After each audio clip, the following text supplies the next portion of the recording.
I know Adesanya doesn't really want to talk about this at this point, but this Jon Jones fight seems like it may happen, if and when Adesanya can get past a few more title challenges. I'm just wondering, Dan, how interested personally are you in that fight actually happening? And, would you give Adesanya a chance? And did Jon Jones's performance against Dominick Reyes change how think that fight might look? Yeah, it did a lot. And Adesanya actually talked about this on stage in Auckland. Mm-hmm. I think he felt like Jon Jones kind of showed a slowing of his game in that fight. I don't necessarily think that's the right phrasing for it. I don't think Jon Jones is slowing down necessarily, but I certainly feel like he doesn't really identify many challenges in his division, and I'm not sure whether it's challenging him enough to keep raising his game like he was in his early years. Mm-hmm.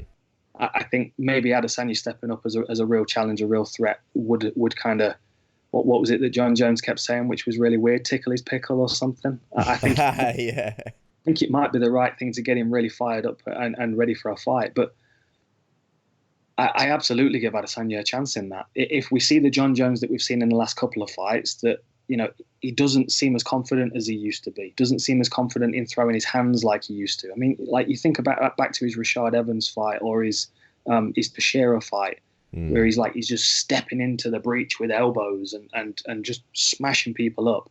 It takes a confidence to do that, and I think that I think Gustafsson scared the crap out of him a little bit in those first couple of rounds, and it changed his game a bit. I mean, he was fortunate to get away with the win in that one, but you remember what happened with Matt Serra and GSP. That changed GSP's approach to things. And I do think that this has changed Jon Jones's approach a little bit. I think, you look at the Santos fight, I feel like he could have stopped Santos, especially with that knee injury. I feel like he could have probably got Anthony Smith out of there. Anthony Smith's incredibly tough, but when there's nothing coming back at you, there's no reason not to put your foot on the gas. So I think he has cruised a little bit. And I think if he tries to cruise against Adesanya, there's a lot of holes in his game that Adesanya could exploit with feints and head movements and the reality is, by the time Adesanya gets to that stage, if he beats Romero and maybe somebody else afterwards, we're going to be thinking about him as a much more serious threat to anybody that he fights, including Stipe. Yeah, absolutely. Well, I wanted to ask you about that, Dan.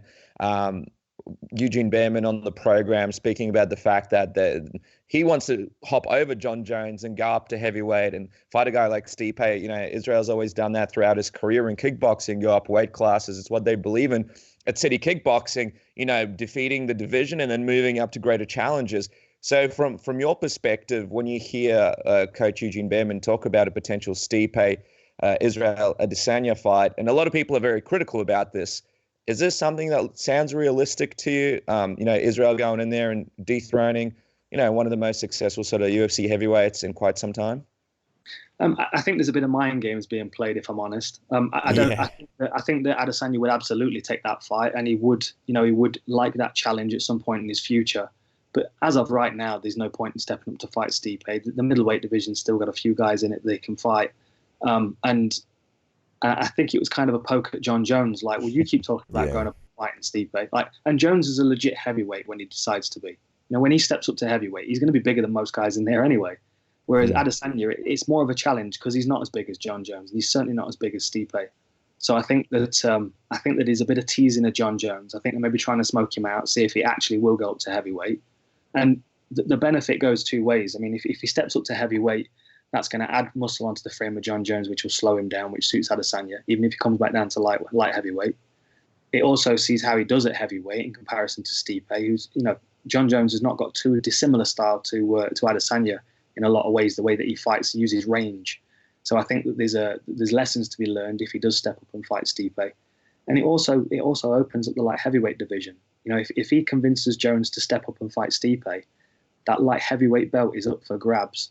And that is an absolute surefire way of getting Jon Jones into a fight if he steps in and takes the vacant belt off whoever is at the top of the tree at the time. Probably Yoel Romero moving up weight classes and becoming champion there. Jon Jones moves up and then a rematch. Just quickly, though, with that Jon Jones match, and we want to quickly get your thoughts on who you think is going to win between Romero and Adesanya in just a second. But just with that Jon Jones fight, we've seen Jon Jones want to beat his opponents in the area where they're best at. And obviously, Israel is a remarkable striker, an absolute expert and specialist, not saying that he hasn't grown his grappling game and his wrestling game and his submission game in the meantime, but that is the sort of area where he excels at. Do you see a Jon Jones that tries to strike Israel just to set a point like he has previously with guys like Santos? Or do you see a Jon Jones that realizes that Israel is a real threat and sort of uses more wrestling in more areas that he believes he's stronger in, grappling wise, in order to win that fight? Yeah, I think the thing with Jon Jones is that he always knows that he's got the opportunity to grapple. You know, if he decides, he'll probably decide he wants to strike and trade because he's got a huge reach advantage still over Adesanya. He's got a lot of damaging tools and weapons that Adesanya's not faced before. I mean, that oblique kick, I expect we're going to see it a little bit from Romero. But the way that Jones and Romero throw that kick are very different. Like, Romero leaps in, there's an opportunity to get out of the way of that. Jon Jones just smashes that lead leg from where he's standing. And the range of Jon Jones is a real challenge for Adesanya because he utilizes his range so well against other people. He'd have to kind of almost reverse engineer other people's approach to him. He has to then be the problem for the taller guy. Jon Jones having the wrestling to fall back upon, I think, is a confidence builder and a safety net for Jon Jones. But what we learned from the Reyes fight is that if the takedown doesn't happen, it actually makes him more vulnerable on the feet. And that's not a vulnerability that you want to feel. If you feel like you're losing the strike in exchange, you shoot a takedown and you either get it and the guy gets straight back to his feet, or you get denied entirely. Then you literally know you're okay. Now I've got to strike with this guy that's already beaten me. So I don't know. I think there's a hard-headedness to Jon Jones that will try and force himself to win the striking match. And I think if we do see him wrestle, I think it's because he feels like he's getting bettered. The other thing as well is I don't think Jon Jones would want anyone to go, oh, well, of course you out-wrestled him because you're bigger, stronger. You know, that would kind of rob him of that victory.